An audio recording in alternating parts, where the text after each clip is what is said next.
Hey beautiful people, what's up guys? Welcome to JKSSB online tutorial. मैं हूं सतीश और continue करते हैं हमारा फीमेल सुपरवाइजर का रिवीजन क्लास सीरीज का second lecture. Alright, well first lecture में हमने बात करी थी सोसाइटी के बारे में, जिसमें मैंने 10 क्वेश्चन शेयर करे थे, बाकी कुछ इंपॉर्टेंट इन्फॉर्मेशन थी।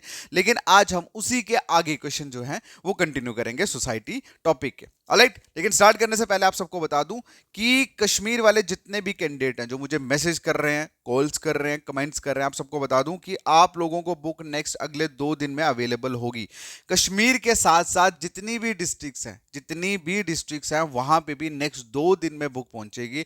इसलिए प्लीज आपसे रिक्वेस्ट है कि आप मुझे मैसेज, कॉल या कमेंट ना करें। आप लोगों को करना क्या है, बेसिकली हमने जो भी पढ़ाया है बस आपको रिवाइज करना, और हमने जो पढ़ाया बस उतना ही करना, that is more than sufficient. बस रिवीजन पे फोकस रखो, ठीक है। और एक मैं चीज और बता देता हूं कि जिन बच्चों ने ज्यादा पैनिक क्रिएट करा ना, ये वो बच्चे हैं जिन्होंने अभी तक कुछ भी नहीं पढ़ा था या सिर्फ फर्स्ट टॉपिक करा था। अब इमीडिएटली एग्जाम डेट आ गई है और उनको समझ नहीं आ रहा कि कैसे कवर करें, इसीलिए उन लोगों ने इतना हल्ला गुल्ला मचा के रखा है कि ये नहीं हो रहा, वो नहीं हो रहा, एमसीक्यूज नहीं आ रहे। देखो, मैं आपको एक चीज बता दूं, चाहे आप लोगों के सामने पूरे का पूरा पेपर भी रख देंगे ना कि ये पेपर आना है, और अगर आपने उसका थ्योरी पॉइंट ऑफ व्यू से आपको चीजें क्लियर नहीं है, कंसेप्ट क्लियर नहीं है, तो यकीन मानो आप तब भी आप पेपर क्वालिफाई नहीं कर पाओगे, क्योंकि एमसीक्यू सॉल्व करने के लिए भी सबसे पहले कंसेप्ट क्लियर होना है, बहुत इंपॉर्टेंट है। कंसेप्ट क्लियर होने से ही क्वेश्चन जो है वो सॉल्व होते हैं, क्योंकि ये जो एमसीक्यूज होते हैं ये सिंगल वर्ड कभी भी हमारी लॉन्ग टर्म मेमोरी में नहीं जाते भाई। आप लोगों को ये चीज समझ आनी चाहिए, सिंगल वर्ड कभी भी लॉन्ग टर्म मेमोरीज में नहीं जाते, इसीलिए कंसेप्ट क्लियर होना बहुत इंपॉर्टेंट है। तो जिन बच्चों ने पढ़ा नहीं है बिल्कुल भी और वो चाहते हैं कि एमसीक्यूज करें, भाई बहुत अच्छा है, एफर्ट मारना अच्छी बात है, लेकिन पैनिक मत क्रिएट करो, आराम से करो जो भी करना, ठीक है। बाकी मैं आपको बता दूं कि देखो, एक चीज और, जो टेस्ट सीरीज मुझे स्टार्ट करनी थी। अब इशू क्या हुआ है कि हमने अपडेट करा है सिस्टम को, वर्जन को। अब उसमें जो टेस्ट सीरीज का पोर्टल है वो थोड़ा सा हैटिक है, कुछ समझ नहीं आ रहा पिछले 2-4 दिन से। अब उसके ऊपर ही काम चल रहा है, ठीक है। मोस्ट प्रोबेबली आज जैसे ही सब चीजें सॉर्ट आउट होती हैं उसके बाद टेस्ट सीरीज जो है वो लॉन्च कर देंगे। बाकी मैंने आपको बताया ना, टॉपिक वाइज एमसीक्यू जो है अदर सब्जेक्ट्स के, वो भी अपडेट हो जाएंगे। प्लीज रिक्वेस्ट कर रहा हूं, पैनिक मत क्रिएट करो, अगर आपके पास वक्त है अभी, ठीक है। जो भी चीजें अभी मतलब जितना भी आपने पढ़ा है उसको रिवाइज करो। एमसीक्यूज मॉक जो है वो भी बहुत नेक्स्ट 2-3 दिन में, आई थिंक कल फ्राइडे, सैटरडे, संडे के बाद आप लोगों को चीजें जो है वो दिखना शुरू हो जाएंगी ऐप में, ठीक है। समझ आई? तब तक आप रिवाइज करो। चलिए अब हम स्टार्ट करते हैं फाइनली आज का लेक्चर। वेल, लास्ट लेक्चर में हम लोगों ने बात करी थी 10 क्वेश्चंस तक, ठीक है। आज हम बात करते हैं सोसाइटी के 11th क्वेश्चन की। देखो, मैं आपको एक चीज बताता हूँ, इन क्वेश्चंस को करवाने का जो मेरा मेन मकसद है वो ये नहीं कि मैं आप लोगों के साथ क्वेश्चन जो है वो शेयर कर रहा हूँ। इसका मेन मकसद ये है कि मैं आपको सोसाइटी जो है आपके माइंड में फिर से रिकैप करवा रहा हूँ। मैंने जितने भी आपको पढ़ाया है पेड बैच में, उन सभी का बोलते हैं ना निचोड़ इन एमसीक्यूज के थ्रू आप लोगों को शेयर कर रहा हूँ। बाकी की ये जो जितने भी एमसीक्यूज मैं करवाऊंगा या जो भी होगा, वो सारी की सारी आप लोगों को स्पेशलाइजेशन की बुक मिल जाएगी, बाकी आपको पीडीएफ जो है वो अपडेट हो जाएगी, ठीक है। तो आज जो हमारा 11वां क्वेश्चन है, 11वें क्वेश्चन में क्वेश्चन जो पूछा गया वो डायरेक्ट डेफिनेशन से पूछा गया, ठीक है। इसमें पूछा है, according to MacIver and Page how do they define society, ठीक है। देखो, आपको एक चीज जाननी चाहिए कि हर एक इंसान का पर्सपेक्टिव अलग होता है किसी चीज को जानने का। इसी तरह से डिफरेंट सोशोलॉजिस्ट जो हैं उनका भी नजरिया सोसाइटी को देखने का टोटली डिफरेंट है। अब क्वेश्चंस में इन लोगों के लिए, इनके ऊपर क्वेश्चन क्यों आते हैं, ठीक है, एग्जाम्स में, क्योंकि ये सोशल साइंटिस्ट हैं। तो इनके ऊपर मतलब ऑब्वियस सी बात है, इन्होंने जो डेफिनेशन दी होती है, कुछ लोगों ने इसको अप्रूव करा है, कुछ लोगों ने क्रिटिसाइज करा है, लेकिन ये ऐसी प्रूवन मतलब साइंटिस्ट होते हैं जिन्होंने एक बेस्ट एक्सपेरिमेंट के थ्रू अपने डेफिनेशन दी होती है। दैट्स व्हाई इनके क्वेश्चन जो है वो एग्जाम में आते हैं, ठीक है। समझ आई? अब जो बच्चे ये बोल रहे हैं कि हमें डेफिनेशन छोड़ देनी चाहिए या क्या करना चाहिए, मैं आपको एक चीज बता दूं कि हर एक डेफिनेशन में कुछ की पॉइंट्स होते हैं, बस वो की पॉइंट्स जो है वो आप याद रखना कि इस मैकाइवर एंड पेज के की पॉइंट्स जो हैं सोसाइटी के बारे में, अगर आपके माइंड में वो चीज है तो आप इजीली सॉल्व कर सकते हो, ठीक है। क्योंकि देखो, क्वेश्चन ऊपर होगा, आंसर भी नीचे होगा, तो जाहिर सी बात है अगर आप कूल माइंड होके थोड़ा सा ट्रिक ढूंढ के करोगे तो हो जाएगा। क्लियर है? चलिए, इसका जो आंसर है दैट इज, अब मैकाइवर एंड पेज ने क्या बोला है, किस तरह सोसाइटी को डिफाइन कर रहा है, सुनिए। इसमें लिखा है, a system of usages and procedure of authority and mutual aid. कहने का मतलब ये कि एक ऐसा सिस्टम जिसके मतलब जिसके यूसेज, ठीक है, एंड प्रोसीजर्स करता है कौन? एक तो अथॉरिटी, जैसे हमारे लॉ इंस्टीट्यूशंस हो गए, ठीक है। देखो पूरी की पूरी सोसाइटी में को अगर बांध के नहीं रखेंगे through law institution, through authority, तो जाहिर सी बात है भाई यहाँ पे फिर एनिमल वाला हिसाब हो गया, मतलब जो ज्यादा पावरफुल होगा वो राज करेगा, ठीक है। और उसी के साथ लिखा है and mutual aid. Mutual aid का होता है आपसी एक दूसरे की हेल्प करना, ठीक है। म्यूचुअल मतलब खुद आपसी एक दूसरे की हेल्प करना, मर्जी से एक दूसरे की हेल्प करना। तो सोसाइटी में क्या होता है, यही चीजें तो होती हैं। देखो सबसे पहले तो एक कॉपरेशन होता है, इंटरेक्शन होता है लोगों के बीच में, जो एक दूसरे के साथ मिलके रहते भी है, काम भी करते हैं, एंजॉय भी करते हैं, ठीक है। वो म्यूचुअल एड के अंदर आ गया। अगर कभी जरूरत पड़ी तो हेल्प भी करते हैं, म्यूचुअल एड के अंदर आ गया। और उसी की तरह पूरी की पूरी सोसाइटी में सोशल ऑर्डर को बनाए रखने के लिए अथॉरिटी भी बड़ी इंपॉर्टेंट है। तो इस पर्टिकुलर नजरिए से, इस तरह से मैकाइवर एंड पेज ने डिफाइन करा है किसको? सोसाइटी को। तो वही चीज लिखी हुई है, मैकाइवर एंड पेज जो है उसने डिफाइन करा है society as a system of usages and procedure of authority and mutual aid. और ये जो डेफिनेशन है ना, ये बेसिकली किस चीज पे ज्यादा फोकस करती है, किस चीज पे ज्यादा एम्फोसाइज करती है? Emphasise the presence of established pattern of behaviour, social norms and institutions, ठीक है।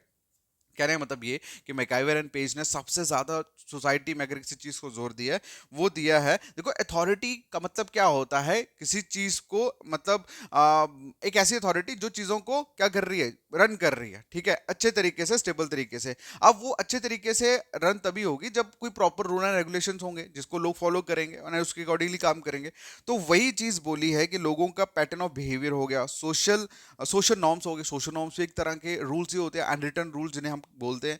उसके बाद इंस्टीट्यूशन, इंस्टीट्यूशंस के अंदर देखो मैरिज इंस्टीट्यूशन भी आ गया, स्कूल इंस्टीट्यूशंस भी आ गया, सॉरी एजुकेशन इंस्टीट्यूशन भी आ गया, लॉ इंस्टीट्यूशन भी आ गया। तो ये सारे के सारे इंस्टीट्यूशंस जो हैं ये क्या करते हैं? ये सारे की सारी चीजें इंसान को बहुत सारी चीजें सिखाती हैं कि भाई किस तरह से रहना है, किस तरह से एक दूसरे के साथ मिलकर रहना। So that's why MacIver and page का जो मेन एम्फसाइजिंग है, मतलब एम्फसाइज का मतलब होता है जोर देना, ठीक है। इन्होंने ज्यादा जोर किस पे दिया? सोशल नॉर्म्स पे, इंस्टीट्यूशंस पे, ठीक है। और जिसकी वजह से क्या होता है, सोसाइटी में जो भी इंटरेक्शंस है उसको उसको अच्छे से गवर्न किया जाए, और उसके साथ साथ लोग जो है आपस में एक दूसरे को सपोर्ट एंड कोऑपरेशन जो है वो प्रोवाइड करें, ठीक है। उसी को बोलते हैं म्यूचुअल एड। क्लियर है?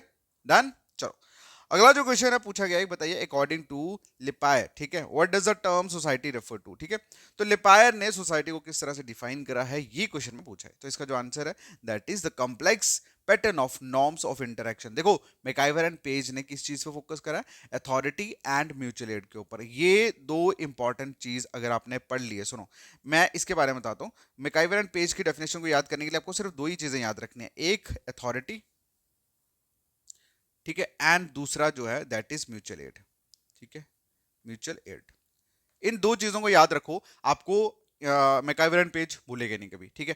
वहीं पे लिपाये की अगर मैं बात करूं तो इसके बारे में, इस बंदे के बारे में सिर्फ आपको दो ही चीजें याद रखनी है।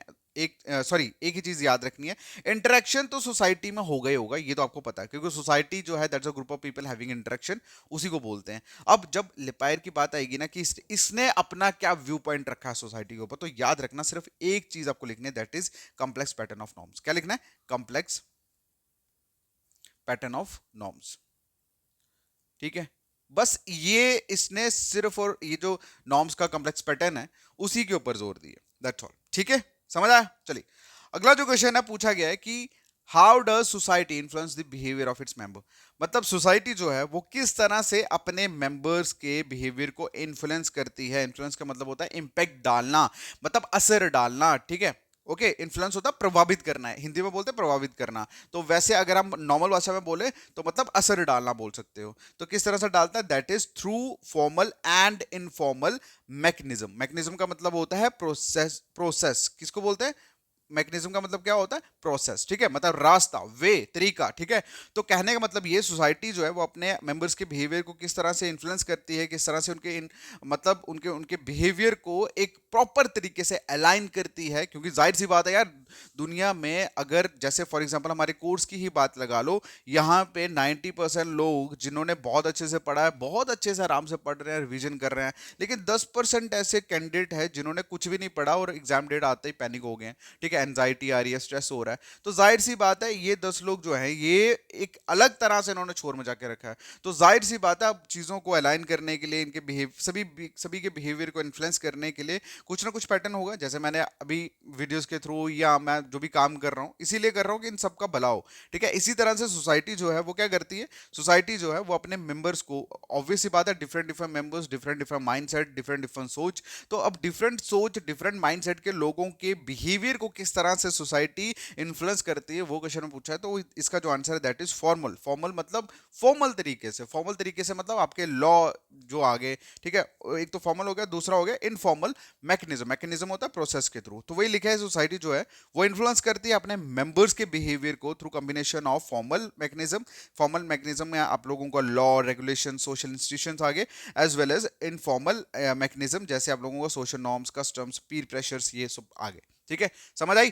फॉर्मल में आप लोगों के लॉ हो गया, ये कानून वगैरह आ गया, ठीक है, रेगुलेशन जो भी रहते हैं वो आगे, सोशल इंस्टीट्यूशन जो बनाए हुए हैं जैसे स्कूल हो गया, एजुकेशन इंस्टीट्यूशन, लॉ इंस्टीट्यूशन, सब उसके अंदर आ जाते हैं, ठीक है। उसके बाद इनफॉर्मल मैकेनिज्म, इनफॉर्मल प्रोसेस के अंदर किस तरह से, जैसे सोशल नॉर्म्स आ गए जो सोसाइटी ने खुद बनाए होते हैं कि भाई तमीज से पेश आना है, बड़ों के साथ ऐसे करना, ठीक है, तो वो चोरी नहीं करनी, ठीक है। तो ये सारी की सारी चीजें इनफॉर्मल में आती है, जैसे सोशल नॉर्म्स हो गए, कस्टम्स हो गए, कस्टम मतलब जो भी चीजें सोसाइटी ने अपने अपने रीति रिवाज बनाए हैं वैसे। और पीर प्रेशर्स, पीर प्रेशर्स होता है मतलब जैसे आप लोगों के मतलब पर्टिकुलर सोसाइटी के, कम्युनिटी के कुछ ऐसे मेंबर्स बनाए होते हैं, कुछ ऐसे ग्रुप होता है जो पूरी की पूरी कम्युनिटी को लीड करता है, ठीक है, उन्हीं को प्रेशर, पीर प्रेशर ग्रुप बोलते हैं। अगला जो क्वेश्चन है पूछा गया, बताइए according to Parsons how does he define society. देखो पर्सन ने कैसे डिफाइन करा, देखो मैं आपको एक चीज बताता हूँ। मैंने अभी आपको दो डेफिनेशन ऑलरेडी बताई, जिसमें से एक डेफिनेशन मैकाइवर की थी, जिसमें मैकाइवर ने अथॉरिटी और म्यूचुअल एड के बारे में बात करी है, ठीक है। उसके बाद लिपेयर ने complex pattern of social norms के बारे में बात करा है। अब जो ये जो पर्सन है इसने किस तरह से डिफाइन करा है, देखिए इस बंदे ने बोला है कि the total complex of human relationship. देखो लिपेयर ने complex pattern of social norms explain करा है, वहीं पे पर्सन ने complex pattern of human relationship को बोला है, ठीक है। आपको इसमें एक ही चीज याद रखनी है, जब आपको पर्सन की डेफिनेशन को अगर याद करना है तो आपको सिर्फ एक ही लाइन याद करनी है, that is complex human relationship. क्या याद करना है? Complex human relationship. आपको सिर्फ इतना याद करना, आपको क्लियर, मतलब ये ऑटोमेटिकली सारा याद करने की जरूरत नहीं है, ठीक है। तो वही चीज लिखी है, पर्सन ने डिफाइन करा as a total complex of human relationship in term of means and relationship, ठीक है, क्लियर है। बस आपको एक ही लाइन याद रखनी है, that is complex human relationship, ठीक है। यही है इसका मेन, जिसके ऊपर इसने जोर दिया, और यही वो नजरिया है जिस नजरिए से ये सोसाइटी को देखता है। अगला जो क्वेश्चन है पूछा गया है, बताइए Anthony Giddens what is society. देखो मैं डेफिनेशंस आपको करवा रहा हूं और साथ में याद भी करवा रहा हूं, ठीक है। मुझे लगता है कि ये चीजें आपने पढ़ी जरूर होंगी, बट आपको स्टिल अगर कोई बंदा खड़े खड़े पूछ ले कि भाई इस बंदे के बारे में बता दो, आपने पढ़ी चाहे 10 डेफिनेशन होंगी लेकिन आपको इमीडिएटली एक भी याद नहीं होगी। लेकिन जिस पैटर्न के थ्रू मैं आपको करवा रहा हूं, बस इस पैटर्न को आप माइंड में रखना, उसको मार्क कर लेना, ठीक है, ये कभी भूलेंगे नहीं आपको, ठीक है। अब हम बात करते हैं एंथनी गिडिंग की। तो एंथनी गिडिंग के अकॉर्डिंगली सोसाइटी क्या है, जिसका जो आंसर है that is the union of associating individual with formal relationship, ठीक है। देखो मैं आपको एक चीज बताता हूं, चाहे रिलेशन फॉर्मल हो चाहे इनफॉर्मल हो, ठीक है, सभी चीजें सोसाइटी में एग्जिस्ट करती हैं, ठीक है, करती है कि नहीं करती। लेकिन अब हम लोग क्या कर रहे हैं, हम लोग यहाँ पे इस बंदे के अकॉर्डिंगली सोसाइटी को देख रहे हैं, ठीक है। सो इसीलिए यहाँ पे कंफ्यूजन मत क्रिएट करना। बहुत सारे बच्चे जो होते हैं वो, उनको लगता है कि पहले तो सोसाइटी के बारे में कुछ और बोला, अब कुछ और बोल रहे हैं। लेकिन एक चीज याद रख लेना कि किस बंदे के अकॉर्डिंगली हम लोग पढ़ रहे हैं, अगर आपको वो पता लग गया तो चीजें क्लियर हो जाएंगी, ठीक है। अब अकॉर्डिंग टू एंथनी गिडिंग इसने बोला है कि सोसाइटी क्या है, ठीक है। अब इसके अकॉर्डिंगली सोसाइटी क्या है, सोसाइटी यूनियन है किसका, कुछ लोगों का। यूनियन का मतलब होता है गठबंधन, क्या होता है, गठबंधन, ठीक है। यूनियन का मतलब होता है group of associating individual with formal relationship. Associate का मतलब होता है मिलना, ठीक है, ग्रुप ऑफ पीपल का मिलना, किसके थ्रू, एक फॉर्मल रिलेशनशिप के थ्रू मिलना। तो मतलब इस तरह से एंथनी गिडिंग ने सोसाइटी को डिफाइन करा है, ठीक है, क्लियर है। देखो बट मैं आपको एक चीज बताता हूं भाई, जरूरी नहीं है सिर्फ फॉर्मल रिलेशनशिप ही हो, इनफॉर्मल भी होते हैं, ठीक है। इनफॉर्मल, जैसे इनफॉर्मल में आप लोगों के यार दोस्त आगे, ठीक है। फॉर्मल में आप लोगों का ऐसा ग्रुप होता है जिसमें मतलब आप लोगों को कुछ प्रॉपर, मतलब एक प्रॉपर ऑर्गेनाइजेशन हो। उस फॉर्मल वर्ड जब यूज होता है ना, formal word is use for a law, ठीक है। तो लॉ के रिलेटेड अगर कोई भी चीज होगी तो समझ लो पूरे कायदे कानून से होगी। जब पूरे कायदे कानून से होगी उसको हम क्या बोलते हैं? उसको बोलते हैं ऑर्गेनाइजेशन। उसको ग्रुप नहीं बोलते, उसको बोलते हैं ऑर्गेनाइजेशन। यहाँ पे प्रॉपर रूल्स हो, रेगुलेशंस हो, ठीक है। एक दूसरे लोग जो है एक दूसरे के साथ मिलके कुछ काम कर रहे हैं, ठीक है, समझ आई।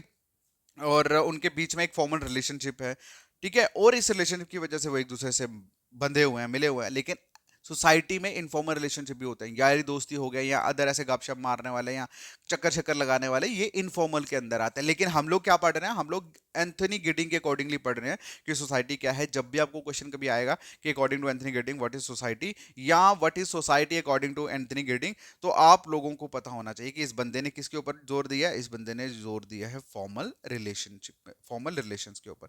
बस यही आपको लाइन याद रखनी है। देखो मैं आपको एक चीज बताऊं, ऑनेस्टली स्पीकिंग, आप लोगों को अगर एक तरीका मिल जाए ना कि किस तरह से चीजों को टैकल करना, उठाना, आपको 1000 वर्ड पढ़ने की जरूरत नहीं है, ठीक है, 1000 वर्ड पढ़ने की जरूरत नहीं है। बस 3-4 वर्ड्स उठा लो, उसी में से पूरी चीजें एक्सप्लेन हो जाएंगी, ठीक है। अब ये जो नीचे इन्होंने लिखा, जो मैंने बताया वो एक्सप्लेन कर रहा हूं, इसका मेन मकसद क्या है? इसका मेन मकसद यही है कि आप लोग जो है इस 2 वर्ड को, फॉर्मल रिलेशनशिप को, थोड़ा सा एक्सपेंड करके समझ लो, ठीक है, समझ आई। चलिए अगला जो क्वेश्चन है पूछा गया कि what is the common element in all the definition of society provided. देखो जितनी भी डेफिनेशंस हैं, ठीक है, हमने पढ़ी, उसमें से बताइए कि कॉमन एलिमेंट बताओ जो सभी डेफिनेशंस में प्रोवाइड किया गया है सोसाइटी के। तो इसका जो आंसर है that is complex pattern of norms and interaction, ठीक है। ये एक कॉमन एलिमेंट है। कॉमन एलिमेंट मतलब एक कॉमन इंग्रेडिएंट है जो आपको सोसाइटी के सभी डेफिनेशन में मिलेगा। देखो एक चीज मैं आपको बता दूं कि देखो अगर जैसे यहाँ पे लिखा है नॉर्म्स, नॉर्म्स एंड इंटरेक्शन, तो जाहिर सी बात है इंटरेक्शन एक ऐसा वर्ड है जो हम सोसाइटी के फर्स्ट डे से पढ़ रहे हैं, ठीक है। मैंने आप लोगों को क्या पढ़ाया? What is society? Society is a group of people having interaction with each other, right, यही पढ़ाया था सोसाइटी में।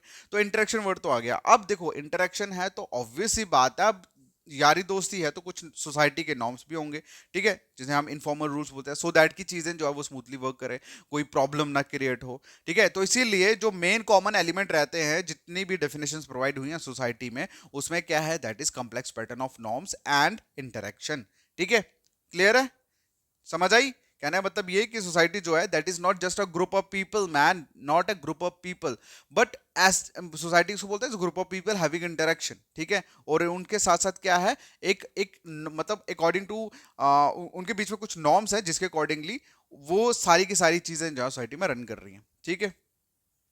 नेक्स्ट जो क्वेश्चन है पूछा गया है, बताइए according to MacIver and Page what characterize society. देखो सबसे पहले तो हम बात करते हैं कि मैकाइवर और पेज ने किस चीज पे डेफिनेशन में क्या बोला था आपने। इसने अपने डेफिनेशंस में दो चीजों के बारे में बात करी है, एक तो हो गया अथॉरिटी, एक तो हो गया अथॉरिटी, एंड दूसरा इसने जो बोला था दैट वाज म्यूचुअल एड। क्या बोला था इसने? म्यूचुअल एड के बारे में। डेफिनेशन तो अब आपको कभी नहीं बोलेगी। अब इस क्वेश्चन में पूछा है कि भाई मैकाइवर और पेज ने जो मतलब सोसाइटी मतलब इसके अकॉर्डिंगली क्या करेक्टरिस्टिक्स है सोसाइटी का, व्हाट कैरेक्टराइज सोसाइटी, ठीक है।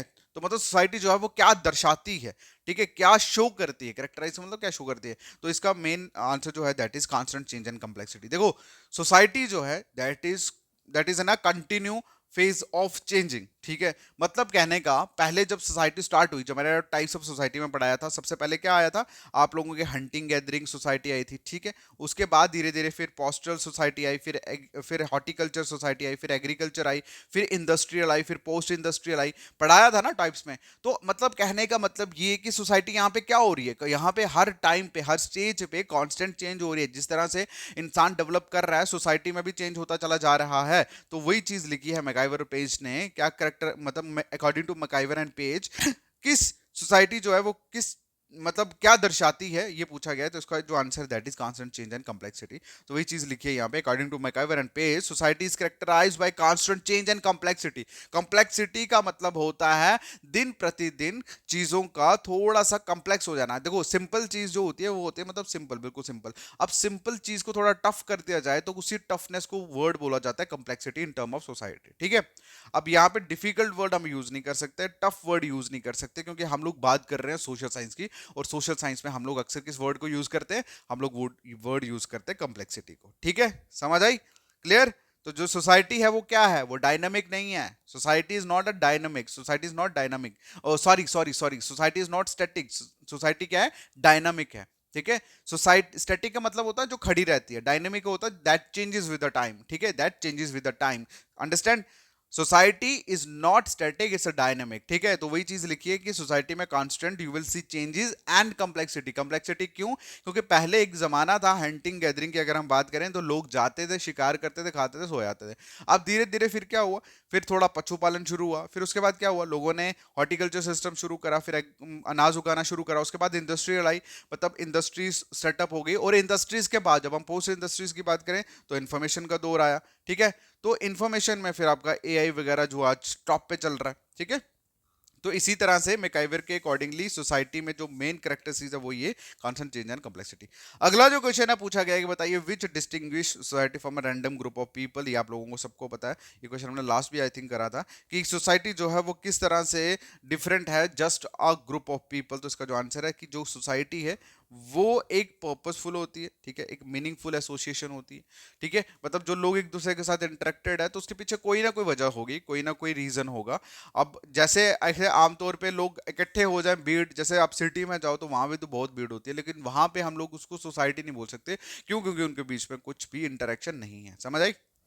अगला जो क्वेश्चन है पूछा गया है कि बताइए what does interdependence means in the content in the context of society. देखो क्वेश्चन पूछा है कि सोसाइटी के कॉन्टेक्स्ट में ये जो इंटरडिपेंडेंस बार बार बार बार यूज किया गया वर्ड, इसका मतलब क्या है, इसका मीन क्या है, ठीक है। तो इसका जो मतलब है that is corporation and coordination of actions, ठीक है। इंटरडिपेंडेंस का मतलब ही यही होता है कि एक दूसरे के ऊपर डिपेंड करना। क्या करना? एक दूसरे के ऊपर डिपेंड करना। अब डिपेंड करना, देखो अगर मैं बोलूं कि ठीक है भाई हम लोग एक दूसरे के साथ मिलकर काम करते हैं तो ही चीजें सफल होती हैं, या दिस इज ट्रू, लेकिन यार हर बार काम ही थोड़ी करना है, कभी कभी गप मारने का दिल भी करता है, कभी कभी इंजॉय करने का भी दिल करता है, ठीक है। तो कहने का मतलब ये कि आपको जिंदगी में रहने के लिए, मतलब लिविंग के लिए, वर्क के लिए या एंजॉय के लिए आपको एक दूसरे के ऊपर इंटरडिपेंड होना ही पड़ता है, ठीक है। और इंटरडिपेंडेंस का जो मेन मकसद होता है वो यही होता है कि एक दूसरे के साथ कॉर्पोरेट करना, ठीक है, और एक दूसरे के एक्शंस के साथ कोऑर्डिनेट करके काम करना, ठीक है। समझ आई। Interdependence in society refers to the reliance and coordination of actions between individual and social group,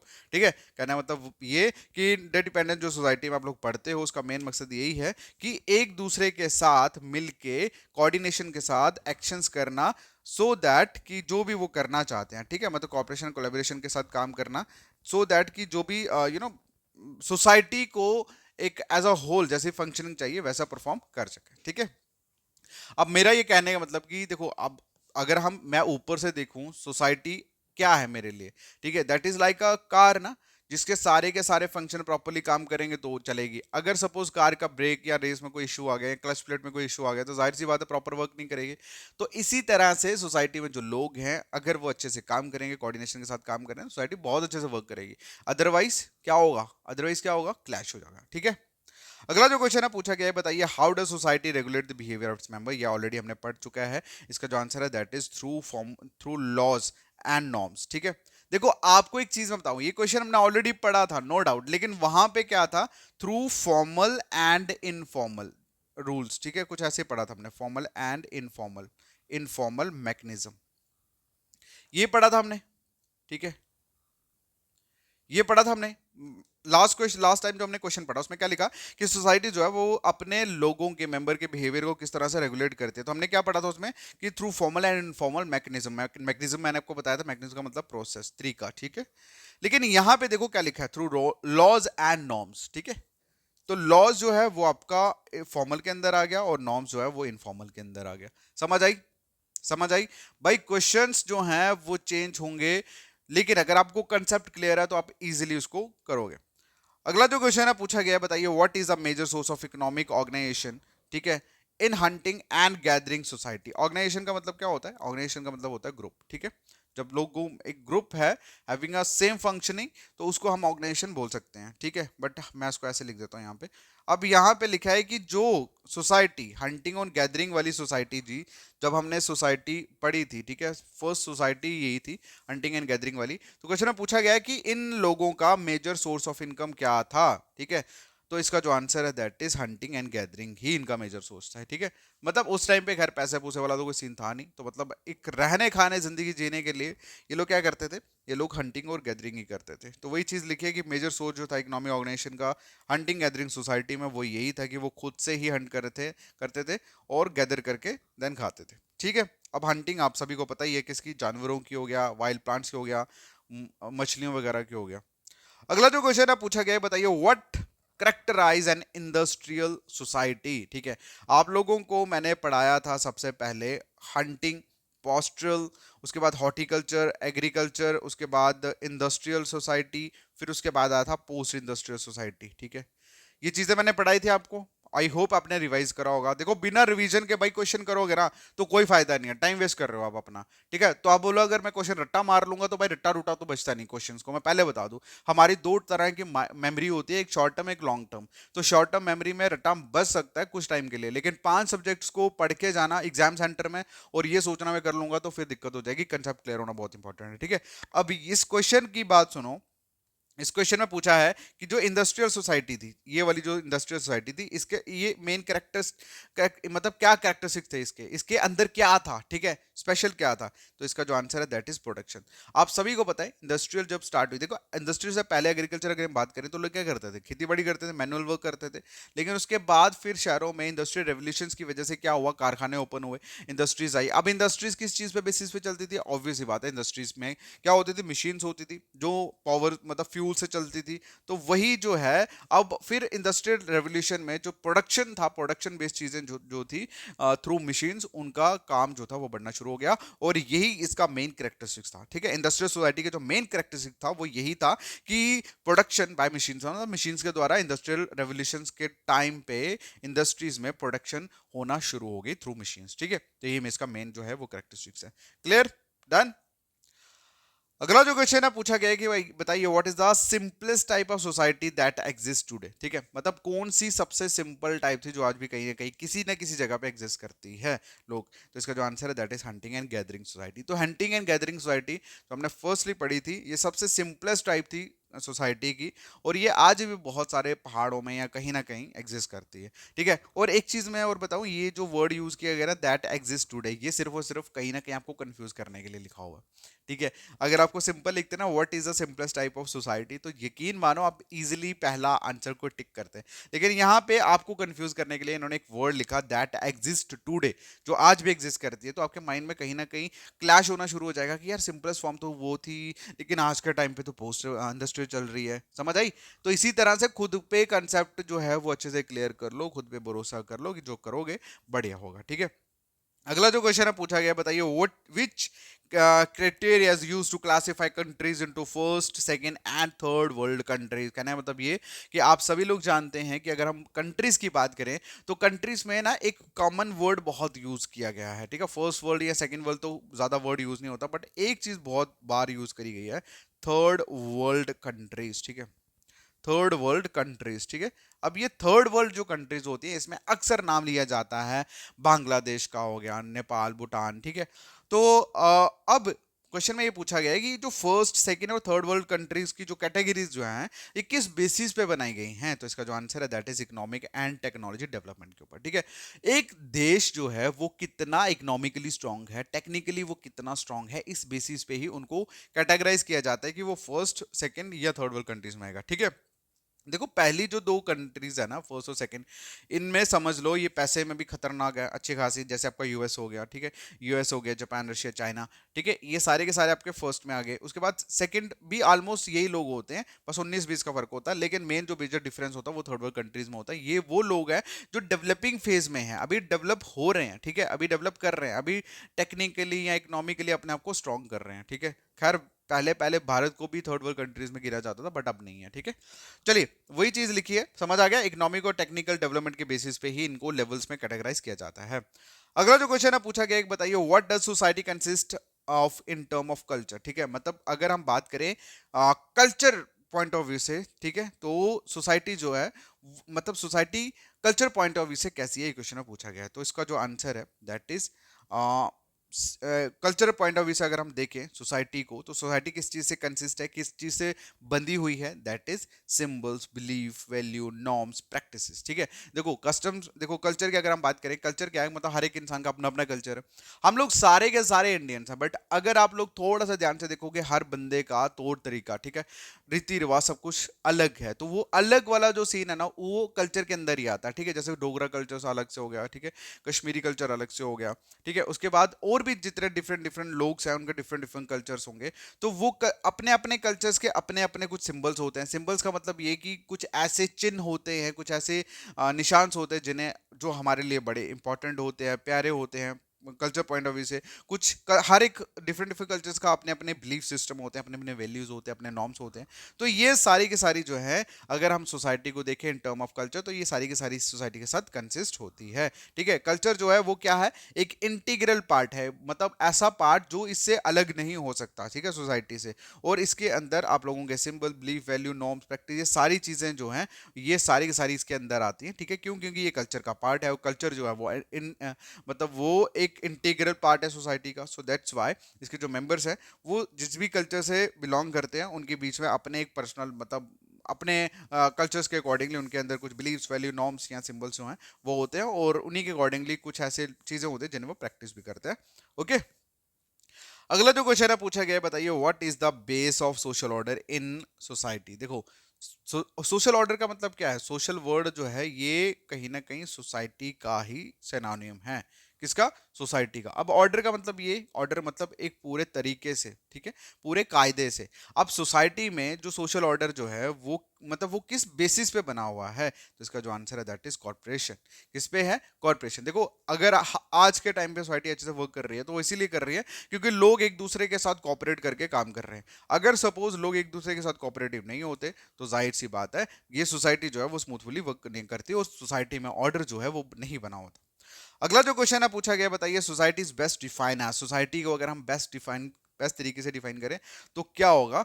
मैंने आपको बताया, group of people having interaction, ठीक है, और इंटरेक्शन तभी होती है जब कुछ ना कुछ पर्पस होता है। ठीक है, तो वही लिखा है, ए पर्पसफुल एसोसिएशन ऑफ पीपल, मतलब एक ऐसी एसोसिएशन का मतलब भी ग्रुप ही होता है। ठीक है, मैं पढ़ाऊंगा जब इसके एमसीक्यू स्टार्ट करेंगे बहुत अच्छे से। ठीक है, पर्पसफुल एसोसिएशन का मतलब होता है कि एक ऐसे लोगों के बीच में इंटरेक्शन जिनके मतलब आपस में कोई एक पर्पस है, कोई कोई वजह है। ठीक है, तो वही चीज लिखी हुई है। अगला जो क्वेश्चन है पूछा गया, बताइए how do members of society interact with each other. देखो, ये जो सोसाइटी के मेंबर्स हैं वो एक दूसरे के साथ कैसे इंटरेक्ट करते हैं। कैसे इंटरेक्ट करते हैं? ऑब्वियस सी बात है, कैसे करते हैं? कम्युनिकेशंस के थ्रू करते हैं भाई, इंटरेक्शन। ठीक है, किसके थ्रू करते हैं? कम्युनिकेशंस के थ्रू करते हैं। तो वही चीज लिखी है, member of society interact with each other through various form of communications. ठीक है, जैसे बोलचाल या कुछ भी, मैसेजिंग थ्रू या किसी भी तरीके से। ठीक है, एंड उसके बाद कोलैबोरेशंस, बस यही है। इंटरेक्शन को आप लोग कोलैबोरेशन भी बोल सकते हैं, कोलैब मतलब मिलजुल के। ठीक है, अगला जो क्वेश्चन है पूछा गया है, बताइए जो primary, what is the primary characteristic of society as a complex system. ठीक है, प्राइमरी कैरेक्टरिस्टिक बताओ सोसाइटी का एज अ कॉम्प्लेक्स सिस्टम, तो इसका जो आंसर है दैट इज इंटरडिपेंडेंस। ठीक है, सोसाइटी का जो कॉम्प्लेक्स सिस्टम है, ठीक है, अगर वो स्मूथली रन कर रहा है तो उसकी एक ही वजह, दैट इज इंटरडिपेंडेंस। लोग एक दूसरे के ऊपर डिपेंडेंट है। समझ आई? ये प्राइमरी कैरेक्टरिस्टिक भी है, फीचर भी है सोसाइटी का। समझ आ गया? क्लियर है? इस चीज को याद रखना। तो वही चीज लिखी है, इंटरडिपेंडेंस जो है वो एक प्राइमरी कैरेक्टरिस्टिक है सोसाइटी का। ठीक है, as a complex system, highlighting the interconnection. ठीक है, एज अ कॉम्प्लेक्स सिस्टम इसलिए वर्ड यूज किया गया है क्योंकि डिफरेंट डिफरेंट लोग, डिफरेंट डिफरेंट सोच, डिफरेंट डिफरेंट तरह के मीनिंग की वजह से एक दूसरे के साथ इंटरेक्ट हो रहे हैं, तो इसीलिए इसको कॉम्प्लेक्स सिस्टम बोला गया है। ठीक है, इसीलिए इसको कॉम्प्लेक्स सिस्टम बोला गया। ठीक है, तो मतलब एक दूसरे के साथ लोग कनेक्टेड हैं, और एंड व्हाट, सो दैट कि दे आर वर्किंग। ठीक है, एक दूसरे के साथ मिलकर काम कर रहे हैं, इसीलिए जी भी रहे हैं, एंजॉय भी कर रहे हैं। क्लियर है? नेक्स्ट जो क्वेश्चन है पूछा गया है कि how do members of society depends on each other for, मतलब एक दूसरे के ऊपर सोसाइटी के जो मेंबर्स हैं वो डिपेंडेंट हैं। ठीक है, डिपेंडेंस ऑन ईच अदर, किसके लिए डिपेंड है, ये क्वेश्चन में पूछा गया है। तो इसका जो आंसर है that is survival and wellbeing. ठीक है, members of society depends on each other for का मतलब क्यों, किसके लिए? तो किसके लिए? फॉर सर्वाइवल एंड वेलबींग, क्योंकि मैंने आपको ऑलरेडी बताया था कि जिंदगी जीने के लिए, काम करने के लिए, और मोस्ट इंपॉर्टेंट एंजॉय करने के लिए इंसान को क्या चाहिए? कंपनी चाहिए। ठीक है।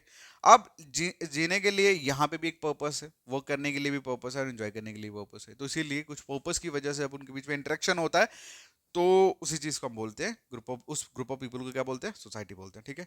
तो ये थे आपके सोसाइटी के। बाकी जब आप बुक लाओगे, आप वहां देखोगे, आपको मैक्सिमम चीजें जो है वो देखने को मिलेंगी, और भी बहुत सारी, ठीक है। बाकी सोसाइटी खत्म करेंगे, नेक्स्ट लेक्चर में हम लोग बात करेंगे कम्युनिटी की, ठीक है। All the best guys, thank you so much, take care, bye bye.